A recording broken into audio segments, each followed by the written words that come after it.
Man, I'm built different, period. I'm just built different, man. And I've always had an eye, discipline, and a work ethic that I've had at a young age that I just apply it there. This is the story of Tempestus, the once mighty deity of thunder, lightning, and rain, who decided he'd had enough of the divine 9 to 5. For millennia, he was the master of monsoons, the conductor of cyclones, the artist behind every gentle spring shower and every terrifying hurricane. It was a demanding job, 24/7, 365 days a year, for eternity. No holidays, no sick days, and the prayers? Oh, the prayers never stopped. One farmer wants rain for his crops, while the family next door is praying for a sunny day for their picnic. You just can't please everyone. One celestial Tuesday, after a particularly grueling millennium of non-stop atmospheric management, Tempestus looked down at the mortal world. He saw people laughing, falling in love, enjoying a meal, sleeping in on a Sunday. They had an end, a finish line. And that, to an eternal being, looked like the ultimate luxury. So he did the unthinkable. He drafted a formal resignation, etched it onto a golden tablet, and filed it with the High Council of Gods. The subject line read, R.E. Retirement. The other gods were stunned. Sul, the sun god, nearly scorched a continent in his shock. Luna, the moon goddess, blinked, causing a week-long eclipse over a major celestial body.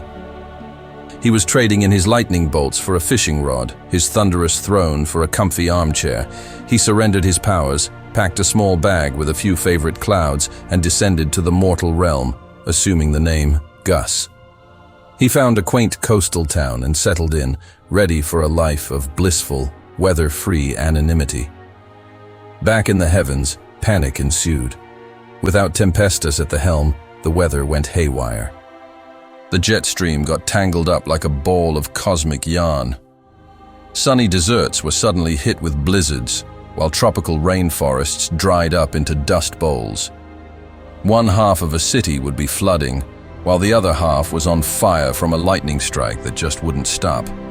The world was experiencing the meteorological equivalent of a toddler having a tantrum in the control room of the universe. Meanwhile, Gus was having the time of his life. He learned to bake bread.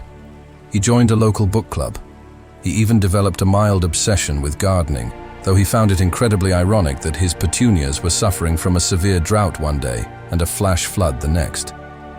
People in town thought he was just a quirky, eccentric old man. When he'd look up at the chaotic sky and mutter, "Amateurs?" they'd just chuckle and offer him a cup of tea. He'd never been happier, but his peaceful retirement was short-lived. A delegation of panicked gods finally tracked him down. Zephyr, the god of the gentle west wind, was now a frazzled mess, trying to single-handedly prevent a permanent global super hurricane. Aqua, the goddess of the seas, was dealing with tsunamis in landlocked countries. They begged him to come back. Gus, sipping his chamomile tea, just shrugged. "Not my department anymore," he said calmly. "I'm retired. Talk to HR." He argued that he deserved this break. He had served his time. Why should his happiness be sacrificed for a job he never even applied for? He was born into it. It was a classic tale of burnout, just on a slightly more epic scale. The story of Gus forces us to ask some pretty big questions. What is the nature of duty? Does a responsibility you're born with ever truly end? And on a more personal level, it highlights the very real struggle of burnout and the need for rest, even for the most powerful among us. While Gus's method was extreme, his desire was universal. The search for a simple, peaceful life. The desperate gods, realizing that begging wasn't working, tried a new tactic. They showed him visions of the people he'd come to know in his little town. His friend from the bakery, his shop flooded. The librarian from the book club, her house struck by a rogue bolt of lightning. He saw the world not as a distant map to be managed, but as a home filled with faces he recognized. He saw the suffering his personal choice was causing. Gus, the retired storm god, felt a pang of his old self. Not the weary cosmic manager, but the protector. He realized that his power wasn't just a job. It was a part of him, and it came with a responsibility that couldn't just be signed away. His retirement wasn't just a personal choice, it had global consequences. He couldn't enjoy his peace while the world drowned and burned. But he also knew he couldn't go back to the way things were. So, he made a counteroffer. He would return, but on his own terms. No more 24/7 on-call duty. He would train a team of lesser wind and water spirits to handle the day-to-day. He would establish a proper scheduling system. He would take weekends off. In essence, Tempestus, the god of storms, invented the concept of divine work-life balance. The High Council, left with no other option, agreed. Tempestus, now a little wiser and more appreciative of the simple things, returned to his throne. He still delegated most of the work, but when a truly big storm was needed, or when things got particularly out of hand, he would step in. He became less of a micromanager and more of a wise, experienced CEO.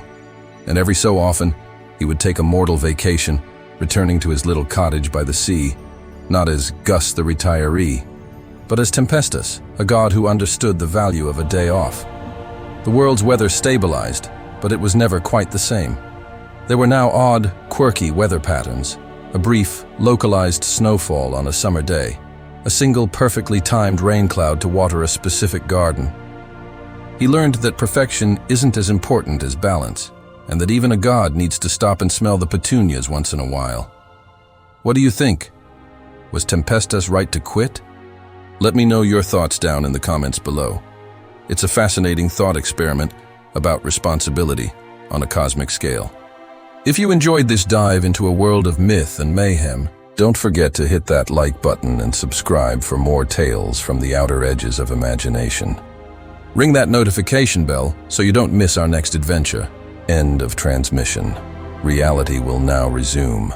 Man, I'm built different, period. I'm just built different, man. And I've always had an eye, discipline, and a work ethic that I've had at a young age that I just kind of